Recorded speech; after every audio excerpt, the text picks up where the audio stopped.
You're listening to the Orchestra Teacher Podcast.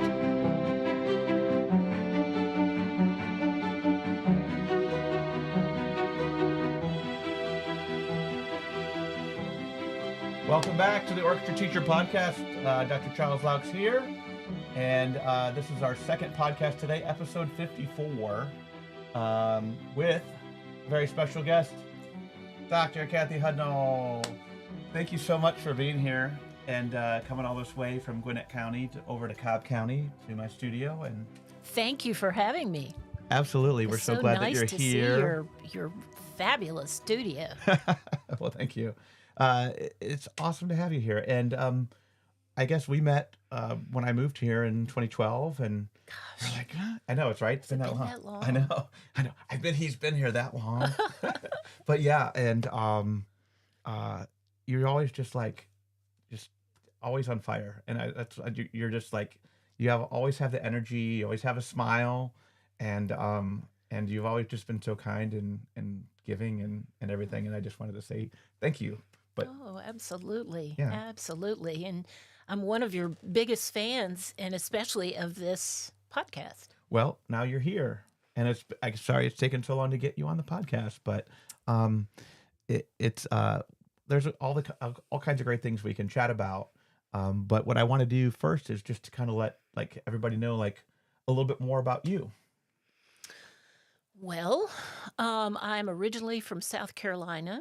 My dad was a Methodist minister, and so we moved all around the state, and I started playing cello when we lived in Spartanburg, South Carolina. Okay. And in the sixth grade, like many of my students, You're just like started everybody in else, the sixth right? grade. And I didn't take to it right away. It took a little bit of time, but when I got the bug, I was serious about it. And you just went with it. And I went with it. Did you start taking private lessons right away, or did it I take started you a while? taking private lessons, I think, in the 8th grade, Mm-hmm. and went to Brevard Music Center, and that really lit a fire under me as well. Wow. Yeah. And I had a great teacher, Hans Schmettow, who used to teach at Converse College and at Brevard. And he was just a wonderful cello daddy. Nice. And really encouraged me. I don't know what else you need to know. And then you went to college? Went to college. I went to Cincinnati. Oh, okay. And Great. I was a performance major at the very beginning. Mm-hmm. And I really practiced a lot. But I practiced with a lot of tension and a very high right shoulder. That's going to lead us to a couple of things we're going to talk about today. And that's what did it with my shoulder. So I ended up switching majors to education. Okay. And thought, well, I'll do this for a little while, and I'll get back to performance. I'll figure a way to get back to performance. And look at you now. Then I started to teach, and I eventually realized, wow, this is really fun. I like this. And when you make an impact on the kids, Well, yes. You do. And the kids give you so much as a teacher. Yeah. So here I am 39 years later. Amazing. And you're continuing to go on. So you went to Cincinnati, and then where else? You have other degrees too. Because you're Dr. Hudnall. So I am. Tell us about. I am. It's a miracle. Isn't it? I got my master's in cello performance There you at go. Georgia State. Okay. And got my ed master's equivalent at that time. And then I went and got an EDS in Leadership and Administration. Oh, wow. Okay. From a school called Lincoln Memorial University, which really is they have mostly coaches that go to that school, but who can only take classes for a short period of time in the middle of the summer. Right. So that's what I did, thinking Were that you maybe thinking, that was a route for me. And then it kind of, cemented that I really didn't want to be an administrator. What you're getting your degree in, said no. I said no. This is not what I want to do. However, it gave me some good leadership information for just like running a booster club and dealing with a board now as I have to. Mm-hmm. And anyway, following that, I went and pursued my doctorate at Mercer University. Okay. And my doctorate is actually in curriculum and instruction. Okay. But I concentrated all of my research in music. They allowed me to do that, which was really important to me. And it was so interesting because everyone in our cohort came from a different educational background. And so it was really interesting to learn about all of the different academic subjects. I know it sounds like it could have been pretty dry, but it really was not. And it was a very intense, concentrated program, 3-year program. And I did that while I was teaching, so that was intense. Yeah. And when did you finish your doctorate? I finished that in 2012. Okay, so like right as I was getting here. Just as you were coming. Okay. And so that's my education. I am taking some classes now in energetic medicine. Wow. Where are you taking those? Just different folks around. I attended a conference. So it's not through a university? It's not through a university. I attended a conference for body mapping, yes, which is kind of like Alexander technique for musicians, and studied with a woman there for a year. And I am now, taking some different classes on my own, just choosing and picking, and that's one of the joys of having the schedule that I have right now. That's awesome. Yeah, I took an Alexander class at Ohio State, and it was very eye-opening. Oh, yes. I mean, just how the bad habits that we have, and So tell us a little bit more about your dissertation and all the things that you're doing for body wellness. I know you brought your document here. I did, only because the title is so long. Look at the work. Look at all that, how thick that is. The title is so long, I never can remember it. The name of it is Teaching Relaxed Healthy Posture, an investigation of pedagogical approaches and string musicians' performance-related problems. You try to remember that. No, I couldn't remember that. Yeah, I remember having to type mine out. I was like, I'm just going to copy and paste it. I know. Oh, it was brutal. So long. Okay, It was brutal. and so tell us, I guess, give us the abstract version or the podcast version. The abstract version is just that, of course, this has always been a passion of mine because of my own history. And over the years, I have watched what I would call an epidemic, around the world of string players and other instrumentalists, as well as dancers, dealing with career-changing issues because of a lack of knowledge, I think, is what it is, and a lack of pedagogical knowledge of how to deal with these problems and how to, better yet, how to prevent them with students, and teach students body awareness, teaching students to listen to their bodies as they play and become aware if something doesn't feel good or they have a pain somewhere, and the kinds of techniques of learning to play in a relaxed, healthy way. Cool. And then do you have a lot of different strategies you use? Because right now, tell us about your position right now.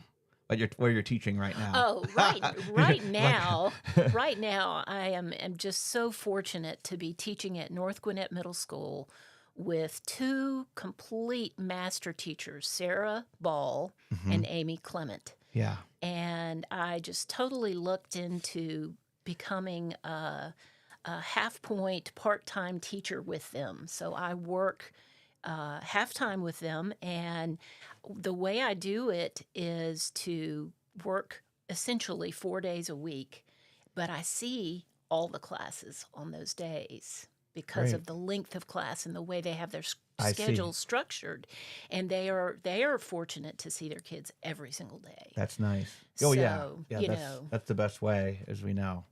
I am constantly watching kids, and they are constantly watching kids to see that things are relaxed and curved and good posture. And one of the reasons for their great success is that they don't ever let down.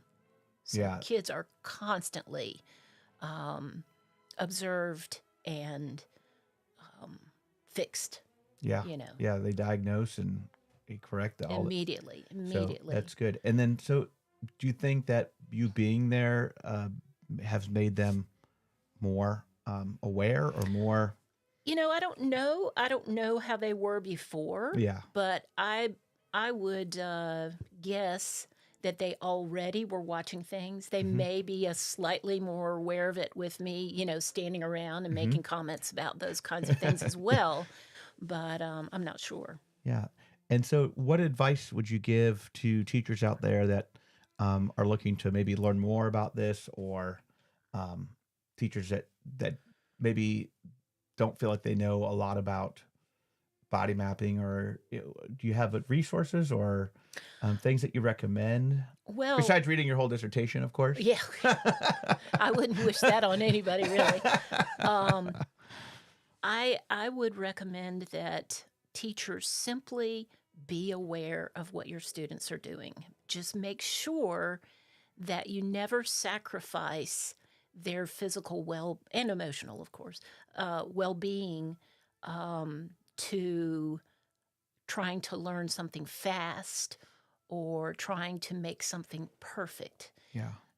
In the pursuit of that, many people ignore physical problems because they are just under the pressure of a concert or adjudication or whatever that is. There are definitely resources out there. There's the Performing Arts Medical Association, otherwise known as PAMA. And that's something that it's an organization that has lots of doctors in it. It's very interesting. And many of those doctors are musicians themselves. Okay. And while I was working on my dissertation, I went to one of their conferences in Colorado, in Aspen. It's a little different than the ASTA conference, probably. Goodness. It was such an intellectual event. Right. I listened to all of these really smart people talk about different aspects of performance issue. And they have a magazine. That's a really good resource. Is it something you have to be a member of the organization to get? Yes. Okay. Yes. Performing Arts Medical Association. And then, of course, body mapping is the other thing that if you simply look it up, you will come up with resources as well. Other than that, I really just recommend that if you're taking care of yourself as a teacher, teachers are one of the most neglected groups of people, I think. Self-neglected. Self-neglected. Worse than it, because we are all kind of, martyrs for the cause. Yeah. And because we so passionately love what we do. Yeah. As a whole, and we I think. We put that ahead of taking care of ourselves sometimes. Oh yeah. Whether it is just, eating a bunch of crap because you don't have time to prepare something, because you have concerts, me too.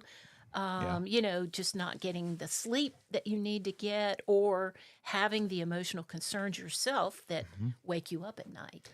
Yeah. So self-care is where it starts. And then I think if you are truly committed to doing self-care, that makes you much more aware of your students' emotional and physical well-being. So, my best advice to the young teacher is be aware of your students. Really watch your students all the time, and let them know that your classroom is a safe place to say whatever it is that's bothering them physically. Yeah. Yeah.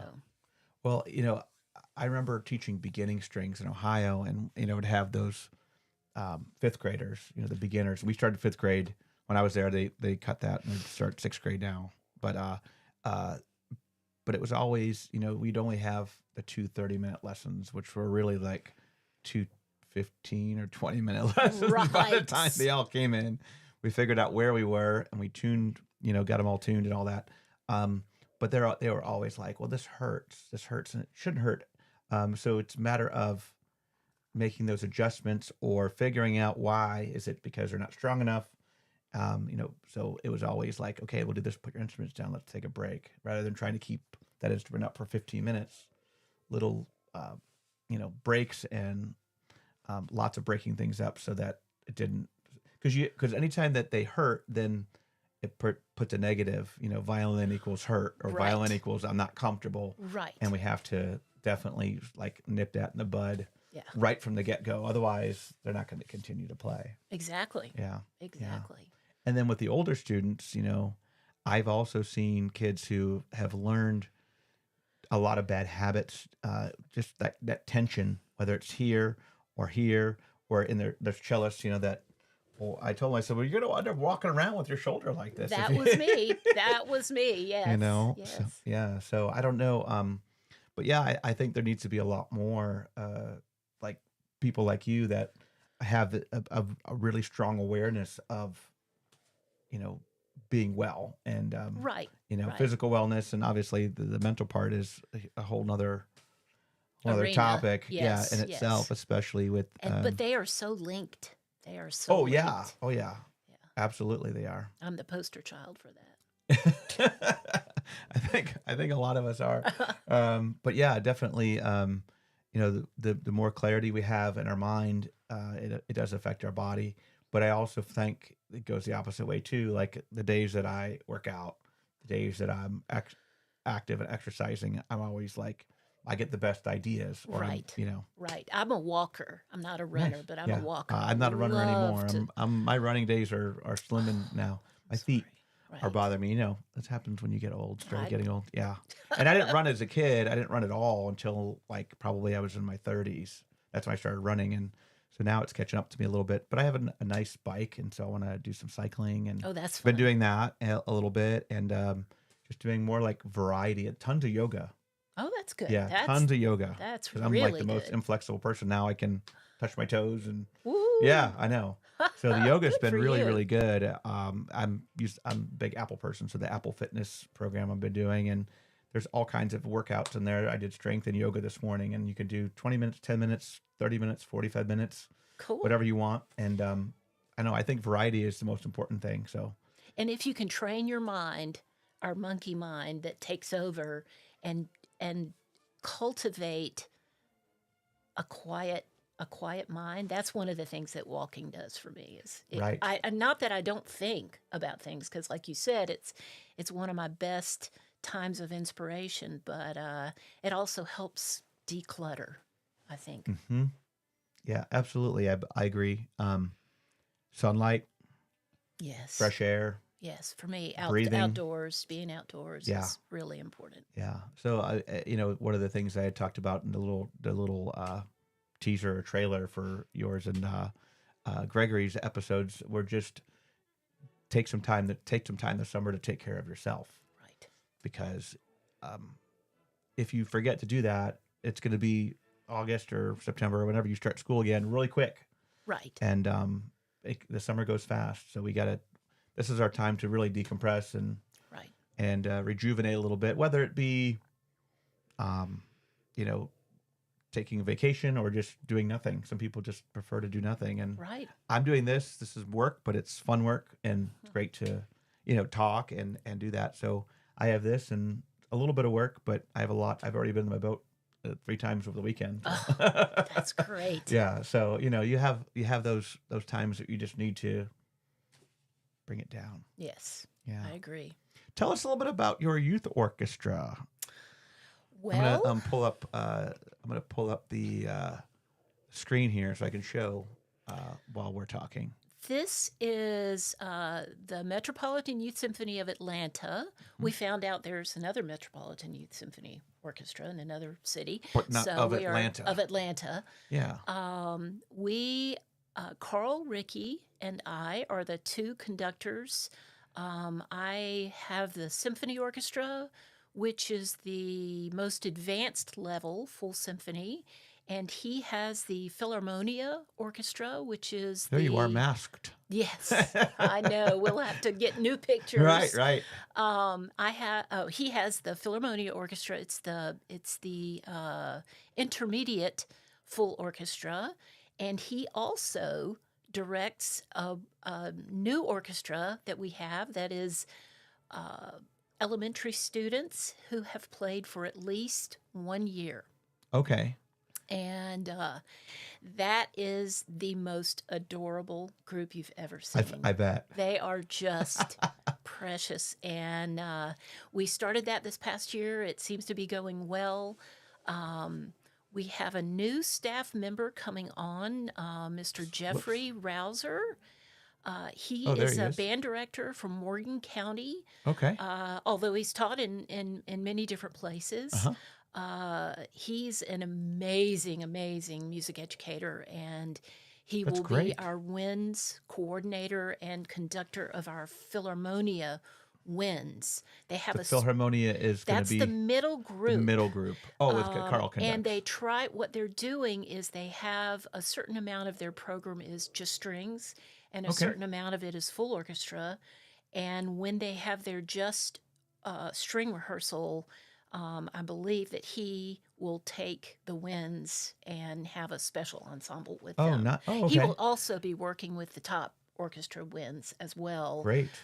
So I am just delighted to bring in a wind specialist. Yeah, well, they're going to, I think one of the downfalls of youth orchestras, sometimes there's so much work to do with the strings, and the winds are kind of just like forgotten. Yeah, yes, a little bit. And especially depending on the piece, it could be the tubas and they play 5 notes or something. Right. So that's a really great way to look at it and do it. Yeah. And how long have you been with them again? It's been I've done 6 years there, and now we'll be starting my 7th in a new location. We will be moving to Drew Charter School in Atlanta. Okay. Is that a little bit further out of town then? Out of downtown area? It's a little bit out of the downtown area, which is a good thing, and we'll have free parking. Okay. It's just going to be a little bit more user friendly. And that's important. That's important. Yes. And then where do you do your concerts? Well, we do them in different places. Okay. We have a lot of concerts at the Rialto Theater. Ooh, nice. Which is down near Georgia State. And it's just a grand old theater that's just beautiful. We had a concert this past year at Georgia Tech in the First Center. Oh, nice. And that was very nice, just really nice. And then we ended our year at Gas South Theater out in Duluth. Okay. And that was also very nice. We were unable to secure that for this coming year. So I believe that our concerts are at both Rialto and at the First Center, I believe. Okay. Yeah. So fantastic. that's where we are right now. That's great. It's been really great. Yeah. Been really great. So so you're we know that I know that you're technically retired, but it's like right. Retired in from quotes, full-time teaching is what I'm retired from. Right. Yeah. But you're just working and loving it, like halftime here and the GISO. Yes. And then I know you do clinics, and are you teaching lessons at all? I teach cello lessons, but just very little. Mm-hmm. I enjoy it though. Yeah. I do enjoy it. Yeah.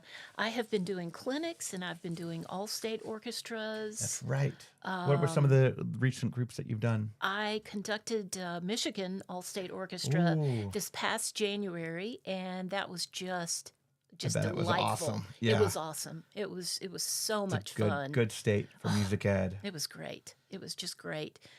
And I did California in a virtual concert. Oh, tell us how that was. That was very interesting. That who knew what that was going to entail? And it was originally, of course, supposed to be in person. And so we picked out the music, did all of that. And then as COVID hit, they backed it up a year. Oh, wow. And then they made it virtual and said, here's what we're going to do. We're going to have 2 rehearsals of an hour and a half each. Okay. And then we're going to have kids submit videos of themselves playing all of the pieces. So your rehearsal, you won't be able to hear anybody. That's you're the going job to of work the with conductor. them. It was crazy. And so my good friend Jim Palmer and Brian Ballmages, both the two of them really schooled me on what to do and how to create a meaningful virtual rehearsal. And between the two of them, it was a great experience. Awesome. It was weird. Yeah, I'm of not course. going to lie. Yeah, It was very weird, but I felt like the finished product came out pretty well. All things considered, for such. So did they make a video? They did. They did. They Okay. sent it to someone who put it all together, and it took a while, but they finally came out with a finished product, and so that was fun.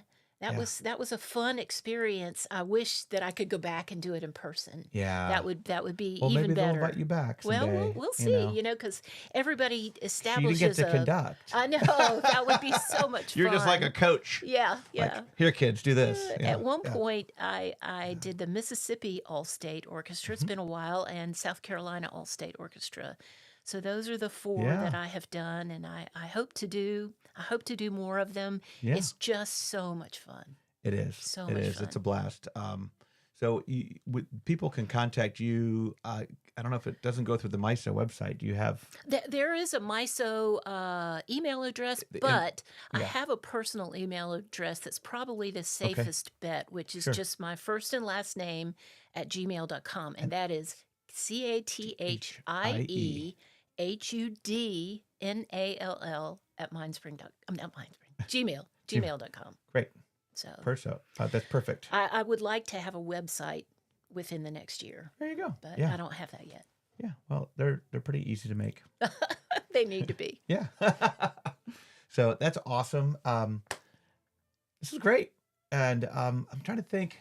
We had talked about something else. Tell us about that first string program that you started. Oh, that's a good story. Right out of your college career. Out of my college career, I worked at the South Carolina Governor's School for the Arts, and is that a magnet school? It's at the time it was a summer program. Oh, okay. Now it is a year long school, but at the time it was a summer program, and I was there, and our director, who was Virginia Aldrich, very powerful lady in the state of South Carolina. Sounds familiar. She was a big choral teacher, music educator. Okay. Anyway, she came to me one day and said, "Cathie, I don't know if you're interested, but there's a job opening to start a string program in Pickens County, which is the area where Clemson University is, essentially, that school district." And I had already taken a job in Ohio at the time. I was going to go back up and teach in Hamilton, Ohio. Oh, yeah, that's great. Yeah, and anyway, my parents at the time were living in a little town near Pickens County, and it just seemed like the opportunity of a lifetime. They said, "It's a half-time job." And I said, "Well, good luck." That's really a full-time position to start a string program. Mm-hmm. And they went and thought about it, and they said, "No, we'll make it full-time if you'll come." Nice. So, I was just innocent and naive and had no idea what I was doing. I used the ASTA How to Start a String Program book as my Bible for that whole year. And Pam Telejohn, God bless her, was my mentor, and she... Well, you had the best mentor. I had the best. Yeah. I had known her, being from South Carolina already, but I went and saw her, and the school district was really smart with how they did it. They gave me 6 weeks to go, look at programs, order instruments, recruit. So you started this from ground zero. There was nothing. There was nothing. So they gave me a home school, and they said, "Go recruit in these 14 different elementary schools." So what I ended up doing was going out and recruiting, and then choosing the top numbers. There ended up being over 100 kids in the whole program, 140 or something. First year. That first year. Okay. And I How many was schools teaching is this? in 11 schools, Oh, yeah. 4 or 5 a day, most days. And I taught before school, I taught after school. This was the days before computers, so I had to go to each school and sit down with the principal and say, "When can I be in your school? When would you like me?" And then you had to piece this all together. And I pieced it all together on a piece of notebook paper and made myself a schedule. And anyway, so 6 weeks later, we started, and it was very successful. I did drive my car into the ground. Oh, yeah. That first year, I think it was like 70,000 miles I put on my car after that But year then, of because driving. those schools were kind of far apart, right? Yeah, well, yes. It wasn't they were in like several little this different cluster. towns. Yeah. Clemson and Pickens and Liberty and Easley. Wow. And Wow. so at the end of the end of the first year, we took the kids and played for a board meeting, and they gave us another teacher for the second year. Hallelujah. Yeah. Well, I mean, I don't think you would have been able to do it if those kids all continued and we start a new batch. Correct. Yeah. Yeah, because they were starting middle school or junior high.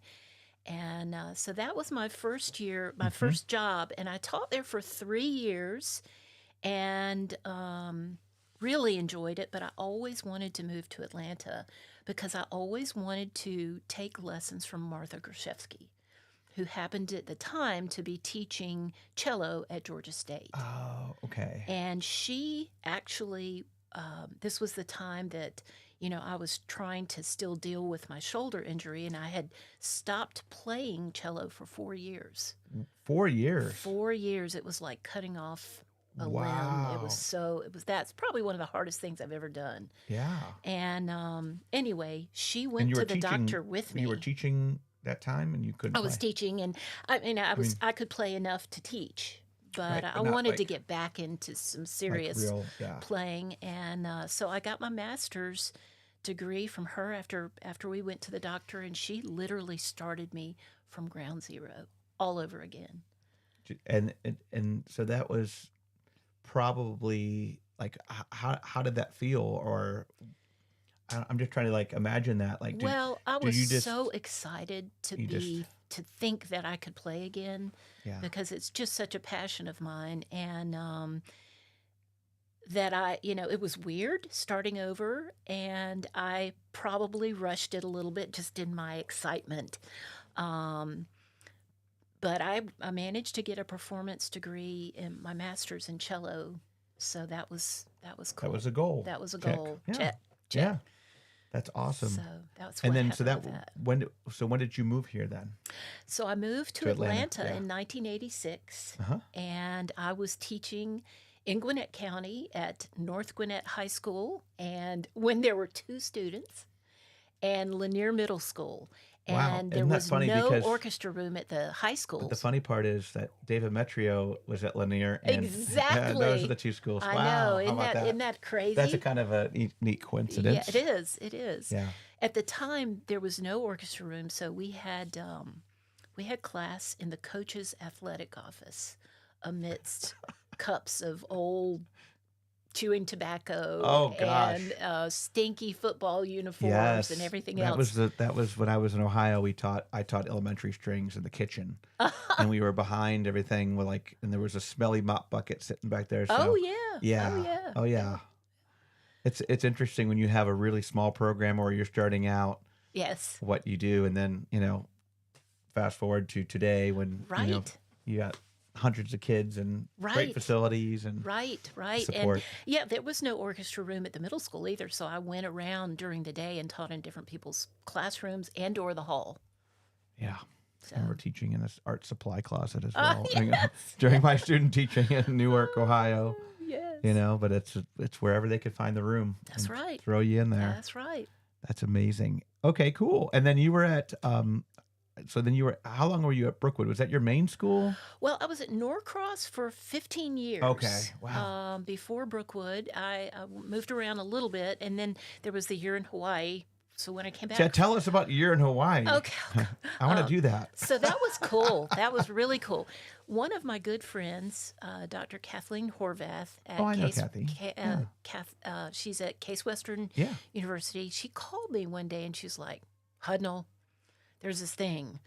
I don't know if you're interested or not, but I got a call about a position in Hawaii for next year. It's just filling in for someone while they do their doctoral coursework. And she said, I'm not interested in it. Are you interested in it? And I was like, my mom had just had a quintuple bypass, and I just couldn't imagine leaving my job. Yeah. And then, so I thought about it, and then I talked to my family, and they were like, "What, are you crazy? You've got to do it. You've got to try at least." So I just kind of said, "Okay, if it's meant to be, just let things fall into place." And they just completely fell into place because I had to find someone to cover for me in both schools. Wow. And make instructions for year-long instruction for both schools. So you took a leave of absence? I took a leave of absence. Oh, okay. So you didn't quit. An unpaid leave of absence. Yeah. Went to Hawaii and taught at the Iolani School for 10 months. And it was just the greatest adventure. My partner and I at the time drove our car across the country, the southern part of the United States. Yes. Went to Los Angeles, shipped the car from Los Angeles to Honolulu so that we would have a vehicle. Car, yeah. And then we flew to Hawaii, had the year. At the end of the year, we shipped the car to Seattle and then drove back across the United States, the northern part of the United States. Wow. So both of those journeys were just as exciting as Sure. the year in Hawaii. Yeah. But everybody took me under their wing at the school. They were so kind. They made sure I ate everything, experienced everything that was Hawaii.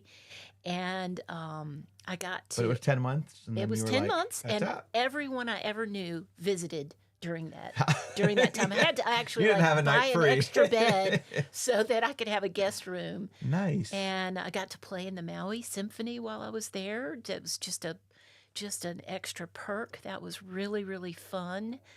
But what that was, and I also got to teach elementary through 12th grade. So that was really fun because I enjoy all the ages. Sure. I enjoy it was just all everybody, ages. though. It was everybody. Okay. And the elementary kids could go barefoot at school, and wow, it was such a cultural adventure. I bet. That was cool.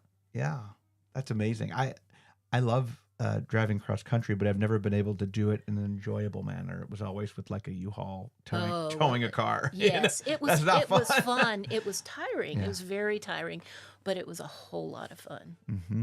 And I had never been across the United States at that time, so. And being able to do the southern part and the northern part is also it was just what a cool adventure. It was an adventure. Yeah. That's awesome. Yeah. I love the stories. Well, I'm so glad that you're here. Thank you. And it's been cool just to hear about your stories and your research and your career. And I hope people will be interested in contacting you to come out and do their all-states or their regional groups or just if whatever. you have kids who are struggling with any kind of pain or instrumental issues, I'd love to work with them. I'll come watch them. If you need help in developing strategies or stretches for your kids, awesome. Let me know. I'm just here to help. Awesome. Well, I may take you up on that as well. Okay. That would be very cool. Thank you, Charles. Well, again, thanks so much for being here and driving out here and coming to the studio to record this podcast today. And my pleasure.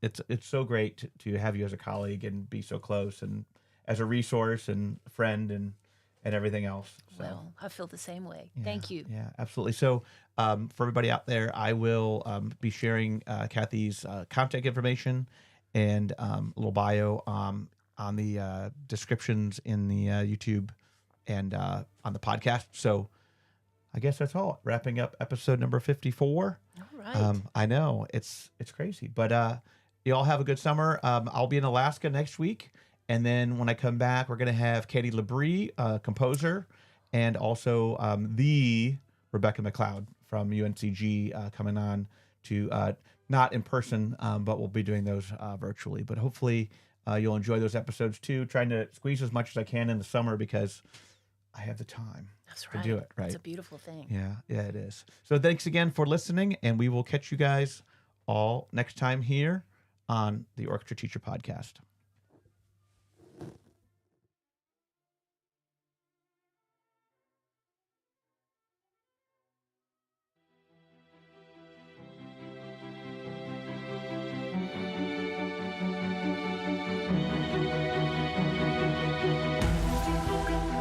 Thank you for tuning in.